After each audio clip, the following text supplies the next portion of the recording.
साथियों, आज बहुत हौसला अफजाई हुई है हमारी आप सबको देख के।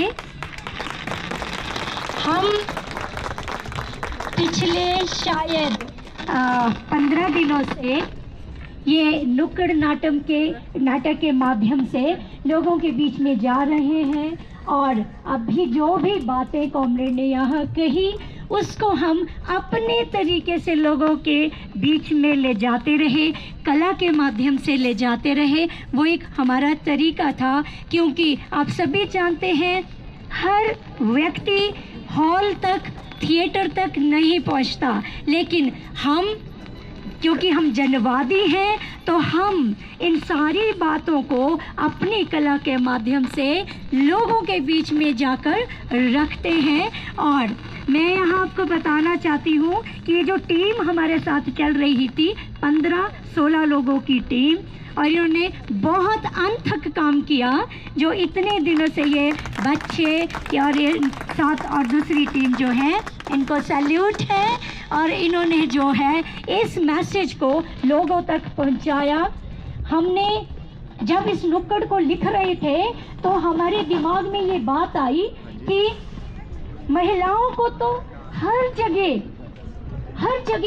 दुगना सहना पड़ता है, हर जगह। अगर धर्म के नाम पे आक्रमण होता है तो मर्द एक दूसरे के साथ मारकाट करते हैं, लेकिन महिलाओं के साथ रेप होता है और उसे मारा भी जाता है। हमारे सामने बिल्किस बानो का केस है, उसके घर के 14-15 लोगों को मार दिया गया, उसके साथ बलात्कार किया गया, उसकी छोटी बेटी को उसके सामने पटक के मारा गया, और वो गर्भवती महिला थी जब उसके साथ 15-16 लोगों ने बलात्कार किया और उसका बच्चा जो है वो पेट में मर गया। उसने हिम्मत नहीं हारी, उसने लड़ाई लड़ी, और जब उसके बलात्कारियों को सजा दी गई उसके बाद उनको छुड़वा दिया गया। जब ये मनुवादी सोच वाले सत्ता में आए, उन्होंने उनको छोड़ दिया, उनको हार पहनाए गए। Shame on such mentality, shame on such mentality. जब जाति के नाम पे आक्रमण होता है तब भी महिला को दुगना सहना पड़ता है। एक तो नीचा दिखाया जाता है, दूसरा उसके साथ बलात्कार भी किया जाता है। सेंज वैली में एक महिला के साथ बलात्कार किया गया, उसकी निर्मम हत्या की गई, उसकी बॉडी को काट के किल्टे में डालकर दबाने की कोशिश की गई। और जब किसी बच्चे पे अत्याचार होता है उसका भी असर जो है माँ के ऊपर कितना बुरा पड़ता है। आपने देखा रोडों में जाति के नाम पे जब एक छोटे बच्चे ने अपनी जान ले ली, क्या बीती होगी उसकी माँ पर। हमारे भी बच्चे हैं। और दूसरी चीज़, जब हम पर्यावरण के बारे में लिख रहे थे, क्योंकि हम पिछले 2-3 सालों से देख रहे हैं जैसे ही बरसात आती है लोगों को रात को नींद नहीं आती। हिमाचल में पता नहीं कब कहाँ बादल फट जाएगा, पता नहीं कब कहाँ बाढ़ आ जाएगी, पता नहीं कब कहाँ किसका घर बह जाएगा। और आपने देखा होगा ज़्यादातर ये मार जो है वो गरीबों पर पड़ रही है। और मैं उस वक्त ये सोचती हूँ कि जब ये बादल फटता है या ये घर बह रहा है, उस वक्त एक गर्भवती महिला की क्या स्थिति होती होगी, या किसी की डिलीवरी ड्यू होगी, वो कैसे अपनी जान बचाती होगी, वो कैसे भागती होगी, या किसी के बच्चे पैदा होने हैं। आपको पता है जब कश्मीर में बाढ़ आई थी, 900 महिलाओं ने खेत में बच्चों को जन्म दिया था बिना किसी मेडिकल एड के, बिना किसी पर्दे के, क्योंकि उनके पास जगह ही नहीं थी। तो ये सारी चीज़ें अगर हम देखेंगे तो महिलाओं को दुगना सहना पड़ता है। अगर आप स्वास्थ्य सुविधाएं देखेंगे आप, तो उसका इतना बुरा हाल है। और सबसे ज़्यादा जो हेल्थ इश्यूज हैं वो महिलाओं को हो रही है हमारे प्रदेश में। मेरे जो साथी हैं उनकी मदर जो है वो कैंसर हॉस्पिटल में थी। 17 पेशेंट्स में से 1 मेल था और 16 महिलाएं थी। वो बहुत सफ़र कर रही हैं क्योंकि वो अपनी तरफ ध्यान नहीं देती हैं, क्योंकि हमारी परवरिश इस तरह से हुई है कि पूरा घर खा लेगा, मैं तब खाऊंगी जब कोई बचेगा, कुछ नहीं बचेगा तो कोई बात नहीं, चलेगा।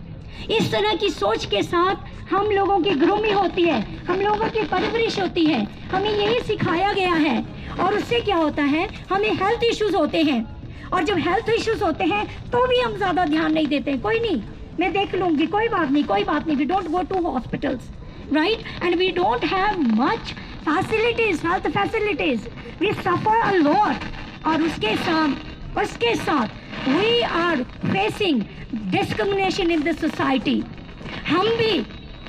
हम भी दूसरे दर्जे के नागरिक ट्रीट किए जाते हैं इस समाज में, क्योंकि हमारे अधिकार हमें नहीं दिए जाते। आज हम प्रॉपर्टी राइट्स के लिए लड़ रहे हैं, we are fighting for the properties right. देखें, कॉमरेड ने कहा कि आज़ादी की लड़ाई में महिलाओं ने इतनी भागीदारी दी, किस लिए? कि हम भी आज़ाद होंगे, हमें भी पूरे अधिकार दिए जाएंगे। लेकिन आज कहाँ है हमारे अधिकार? आज़ादी को इतने साल हो गए, आज भी हम सड़कों पे लड़ रहे हैं, बराबरी के अधिकार के लिए लड़ रहे हैं, समानता के अधिकार के लिए लड़ रहे हैं, नारी मुक्ति की बात की जा रही है। क्या ये होना चाहिए था? क्या होना चाहिए था? फिर से एक आज़ादी की लड़ाई हमें लड़नी पड़ रही है।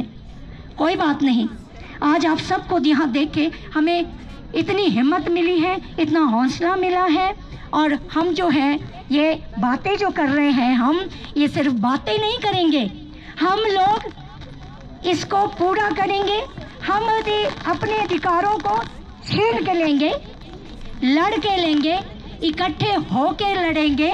जिस तरह से हमने आज नारे लगाए हैं कि हम छीन के लेंगे आज़ादी, तो सच में ही हम छीन के लेंगे आज़ादी, क्योंकि अब लग गया है हमारी ताकत कम नहीं है। We are powerful, we are all together, so we'll fight and we'll win.